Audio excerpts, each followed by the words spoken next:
The world of anime and manga can be a tough world to enter if you are a new viewer, and I don't blame you. It can be a challenge knowing where to start. You can either watch shitty isekai over and over again, or you can watch horrible romance over and over again. But I'm not going to talk about the bad anime of the year, since that's not my job at all. But this world of anime and manga is something you really don't want to miss out on. You can become a more cultured person, and I'm being serious. The journey is well worth it, as this genre features some of the best stories in all of entertainment. In 2021 alone, there were new anime and manga that stole our hearts and had us smiling, laughing, and well, crying, and maybe everything at the same time. 2021 was a pretty good year for both media.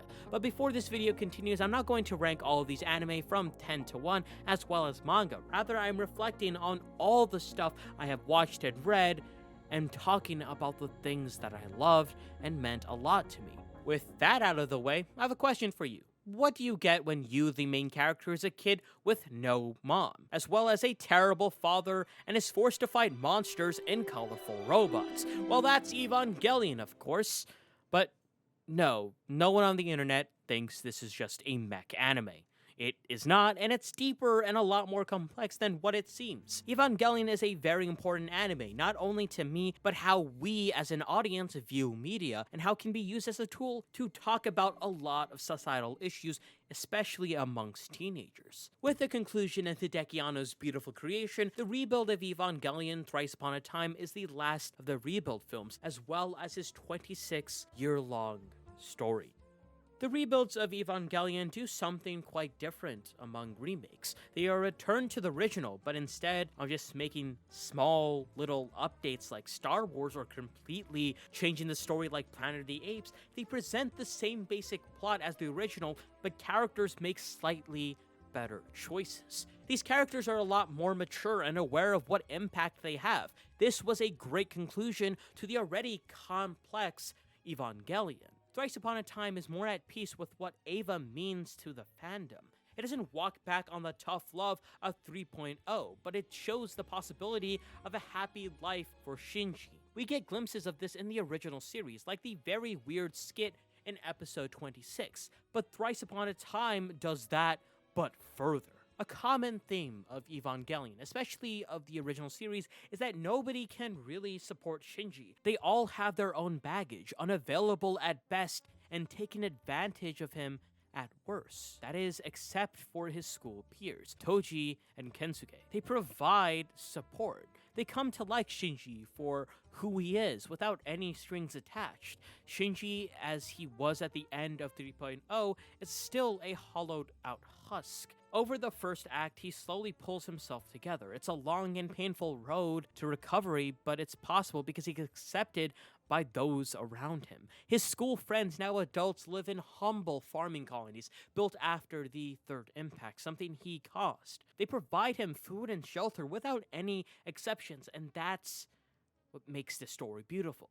I explained the reason why I love it in a separate video, which you should watch if you want to know more about why and many others like Ava and love it. Thrice Upon a Time will go down in history as one of the greatest conclusions to one of the most popular anime of all time. It tied up everything and was packed so well, and to that, thank you and goodbye, all of Evangelion. Time to switch tones with a odd anime. I typically prefer shorter anime like 13 to 24 episodes. Anything longer is a bit of a snooze fest, and I really don't have that attention span. And the best, or one of the best anime this year that was able to do it so well is Odd Taxi. The simple veneer of Odd Taxi relies much of its story on a complex inner core. Each of the show's 13 episodes follows the beat of a taxi driver, Hiroshi Otokawa, an eccentric and terminally single walrus tired of his mundane and boring job. Sounds like you. Unbeknownst to him, a missing girl slowly invades his life as his taxi becomes the epicenter of the case. Odd Taxi is a bit of a slower story about relationships, societal expectations, and modern life. It's like Beastars, minus the sex. Yes, it's a scintillating examination of life in a newly minted era, but it's also an exercise in the practice building of tension, with each episode feeling like it's about to reach a boiling point before it returns to a calm river.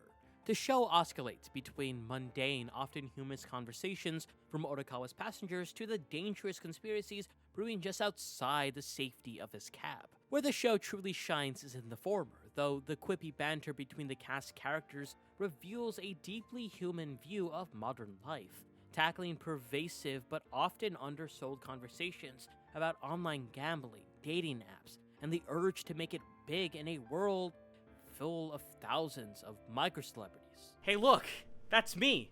Oh man. Unlike many of its peers, though, Odd Taxi isn't just some flash-in-the-pan viral star. It's one of the best anime of recent years, and unlike anything else out there.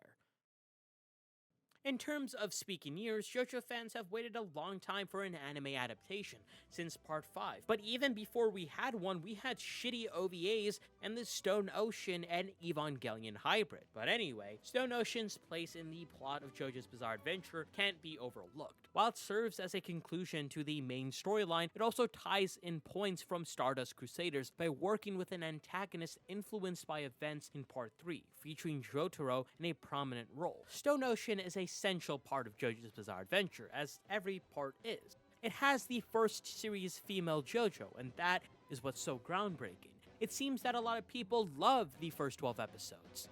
Also, Hermes Can Step on Me. Stone Ocean could open the door for more women-led shonen titles. Not only does it have a woman title character, but the main trio of this part is comprised entirely of women who have a diverse and interesting personalities and goals. And of course, it is the conclusion of the main storyline. Stone Ocean is in the tough position to tie up loose ends from parts 1 through 5, on top of providing a satisfying anime, which makes it an exciting and unpredictable entry. Speaking of unpredictable entries, I did not think Ranking of Kings was going to be as good as it was. Just look at it. It's just a baby. And the manga kinda looks like doo-doo. Well, that part was a joke. Ranking of Kings is a beautiful coming-of-age fantasy story with lovable characters, a beautiful storybook color palette. This story is filled with peril and intrigue, and the surprisingly impressive battles. Boji is hands down the cutest anime protagonist in 2021. We need to protect him. Communicating depths of compassion and perseverance with only a handful of utterance and expressions, just look at this. If you're looking for an anime that will surprise, thrill, and endear itself to you to no end, Ranking of Kings easily ranks among the very best that anime has to offer, and it is indeed a masterclass. If you're wondering why I'm not talking about Attack on Titan, Mushoku Tensei, or even Tokyo Revengers, which were the most popular this year, it's not because I hate them. I still love these anime, but at the same time, that's not really the purpose of this channel. I want to introduce people to a new world of anime that expands on these stories. Since a lot of people have talked about these previous anime, I don't think I can really offer anything new. And that's not really fair to you as a viewer. Maybe at some point I will make a video on these three, but not today, so I formally apologize. Despite being such a weird year for everyone in this world, it was nice for me to have all these anime to watch. Not that I watched everything, but still, it was a nice feeling. And to make it even better, I developed this following on TikTok where I just recommended all the stuff I watched. Yes, the guy from TikTok, or the guy that does the "Imagine if the most popular girl in school asked you to help with her cosplay. What happens if you became the child of your favorite celebrity? What if you and your friends were being chased by a mysterious cult?" On your For You page, Decaf is here, is also Decaf is here. These are the same people, by the way. So if you see me on YouTube, well, just know it's me. No one's stolen my name or my identity, and you are not seeing things. On TikTok, I really would just talk about any manga and anime I recently watched. When I mean any, I mean absolutely anything. It was just a bad thing for me to do because I would not actually reflect on the stuff I consumed. I began to practice, take time, and sit down in order to reflect whatever the hell I just read. In the time of me practicing reflecting on anime, there was this one piece of anime in the fall 2021 season that really touched my heart, and that's the Heikke story.